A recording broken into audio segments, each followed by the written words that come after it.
السلام عليكم ورحمة الله وبركاته، وكل سنة وانتم طيبين، وفاضل أيام صغيرين أو أيام خفاف وينقضي شهر رمضان.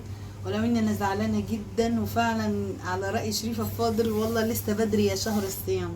بجد أنا بزعل جدا لما بسمع الأغنية دي، لأني فعلا مش عايزة شهر رمضان ينقضي. النهاردة هنعمل بقى الكحك بطريقة مامتي ومامتك وطريقة تيتا. يلا نشوف نعمله ازاي على الطريقة القديمة. هنجيب كيلو من الدقيق، جايبه كيلو دقيق من دقيق الضحى. طبعا لازم قبل ما استخدمه لازم ان انا انخله. وهجيب كل كيلو دقيق هاخد نص كيلو من السمنة البلدي. شايفين السمنة البلدي ريحتها رائعة. نص كيلو من السمنة البلدي عشان تخلي ريحة الكحك حلوة.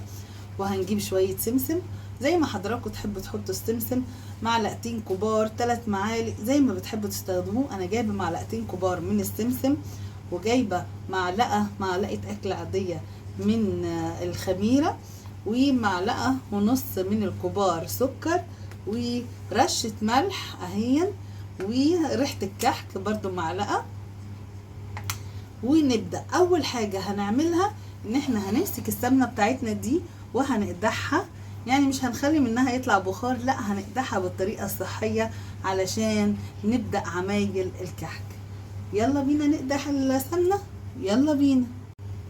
وعقبال ما السمنة تكون قدحت هنشغل نفسنا برضو ونعمل الحاجات بتاعتنا اللي احنا هنكمل مسيرتنا. ادي هنجيب نص كوباية من اللبن، وهحط عليها معلقة من معلقة من الخميرة البيرة، لا اللي هي الخميرة الجافة طبعا، ومعلقة ونص من السكر، وهنقلبهم كويس جدا علشان خاطر نشوف الخميرة هتتفاعل ولا لا. وعايزة اقول لحضراتكم حاجة، احنا بنعمل الكحك باللبن علشان خاطر يكون طري، بينما القراقيش بنعملها بالمية علشان تكون ناشفة شوية وماسكة نفسها. لكن طبعا الكل بيبقى عايز الكحك يكون بيدوب في البق. وعلشان الكحك يدوب في البق لازم نستخدم نستخدم اللبن وما نستخدمش المية. لو عايزين نستخدم مية هتبقى في اقل حاجة، علشان خاطر كلنا بنحب الكحك اللي بيبقى دايب في البق. وهجيب البولة بتاعتي اللي هي الستانلس ستيل طبعا، عشان احط فيها زي ما حضراتكم شايفينها كده. هحط فيها كيلو الكحك. وزي ما احنا بنستخدم، عرفنا احنا ليه بنستخدم اللي هي البولة لازم تكون ستانلس ستيل، علشان خاطر اما هنزل فيها بالسمنة المقدوحة ما تبقاش غلط على الصحة. طبعا كل شيء لازم ننخله. هنزل بالكيلو دقيق، نخلي بسرعة. شايفين؟ بسم الله الرحمن الرحيم. يا رب يرزقه النجاح والفلاح والتوفيق، وكل اللي ياكل منه يا رب في صحة وعافية. هننخل كده براحتنا.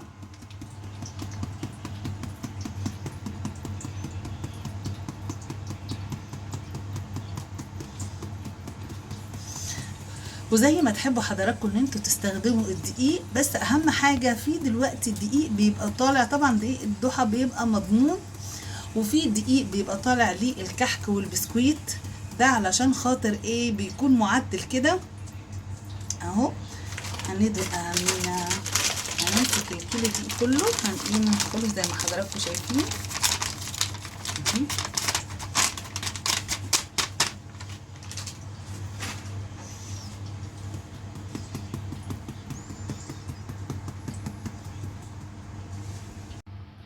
نخلنا الدقيق كله اهو، كيلو دقيق نخلناه. يلا بقى نستعد للسمنه او بصوا اول حاجه بنعمل بنعمل فيها كده اهوت حفره. وهنرش، مش هننسى نرش الملح، سنة عن الرسول عليه الصلاه والسلام، حاجه بسيطه من الملح تكاد تكون معلقه. وهنمسك السمسم وهنرشه كده، دول معلقتين كبار من السمسم. وخلي بالكم السمسم بتاعي ما يكونش سمسم محمص، يكون سمسم ابيض، لان اوريدي اما بنزل عليها بالسمنه فهي بتحمصه. اوكي. وهنزل عليها كمان بريحه الكحك.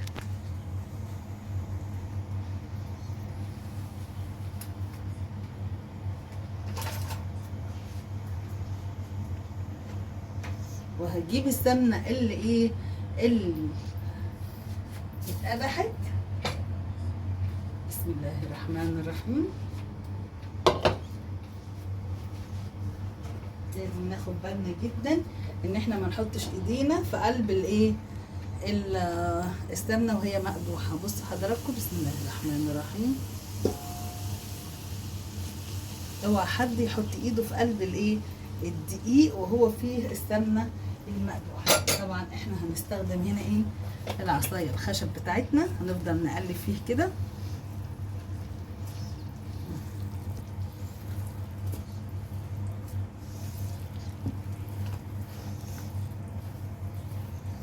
اهو طبعا هو سخن، مش هقدر احط فيه ايدي خالص، ده هو اصلا سخن البوله جدا. انا هفضل هقلب فيه شمال ويمين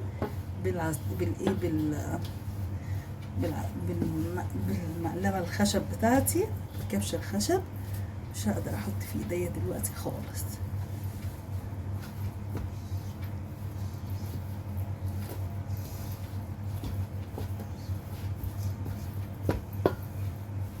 اهو هنقلبه زي ما حضراتكم شايفين لحد ما يهدى خالص. بعد كده انزل فيه بايدي بقى. بسم الله الرحمن الرحيم. اهو زي ما احنا شايفين احنا كده غطينا طبقة الايه الدقيق كلها، مبقاش ليها اي وجود. كل طبقة الدقيق غطينا، وهفضل اقلب فيه كده لحد ما يهدى. شوف كده، لا سخن ومولع، مش هقدر احط فيه ايديا. استنى عليه بس لحد ما هيهدى.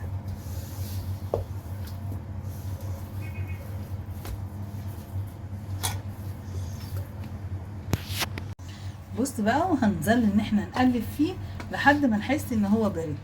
هحس ازاي؟ همسك كده حته هي اقدر استحملها، وما بردش قوي لكن انا اقدر استحمل. وبكده هشيل ايه المعلقه الخشب بتاعتي اللي انا كنت بقلب بيها، وهبدا في ايه في ان انا ابث فيه الكحك. موضوع بس الكحك ده موضوع مهم جدا، وبياخد له على الاقل 10 دقايق. طبعا احنا مش هنعجنه، احنا بس هنبث فيه، لان الكحك ما بتعجنش. زي ما حضراتكم شايفين هي لسه سخنه شويه، بس هحاول ان انا ايه يعني ما انزلش للطعم. اهي ريحه الكحك ظهرت، لان اوريدي اما بتنزل السمنه المقدوحه على الايه على الدقيق ده بيكون نص التسويه. هنقعد نبث فيه حوالي 10 دقايق، واما يهدى شويه هنزل الايه الخميره الفوريه بتاعتي في نص كوبايه اللبن.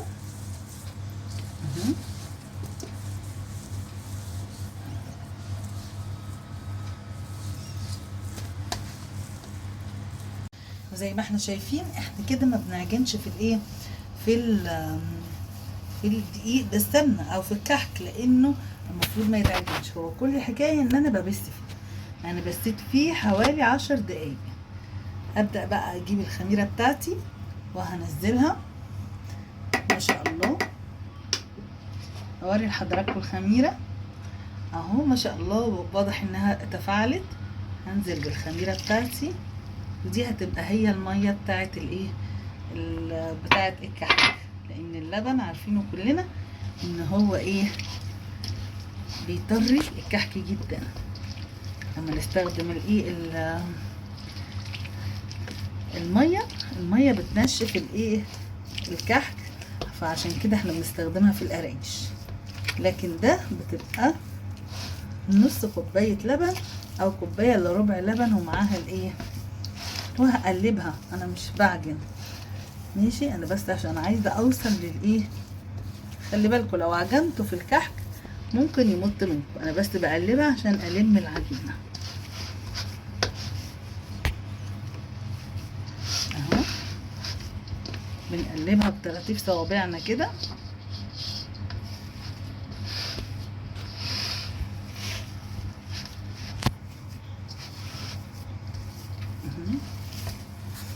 وهنجربها بقى بعد ما هنشيل منها كل الايه المية اللي نزلت او اللبن اللي نزل فيها. تعالوا نجربها. نجربها ازاي بقى ونختبر العجينة بتاعتنا ازاي. هنجيب حتة عجينة كده صغيرة زي ما حضراتكم شايفين. هنمسكها نكورها كده وهنمسك الايه، هنشوف هنعمل كده. هل العجينة شققت؟ محتاجة برضو شوية ايه، شوية تقليب او شوية شغل فيها برضو علشان متبقاش مشققة. هو ده الاختبار الناجح، ان انا لما اكور الكحكة واشوفها الاقيها مفيش تشقق، يبقى كده ايه العجينة بتاعتي ناجحة. حسيت ان العجينة محتاجة تاني شوية لبن، هحط لها شوية ايه لبن صغيرين، معلقة في معلقة كده لحد ما احس انها جميلة في ايديا. زي ما احنا شايفين كده صاجات الكحك اللي بالبصمة واللي بالايه واللي بالمنقاش، وهندخلهم على طول دلوقتي الفرن ونشوف ان شاء الله هيطلع جميل ازاي. وزي ما احنا شايفين اهو طلع وبألف هنا وشفا. شايفين الجمال والطعم، مفيش كده خرافة وطري طراوة. هوري لحضراتكم كده اهوت واحدة وانا فاتحاها. بصوا بيدوب في البق كده دوب. بصوا حضراتكم، بصوا ناعم جدا ازاي، طعم وريحة. وبالهنا والشفا، وكل سنة واحنا طيبين.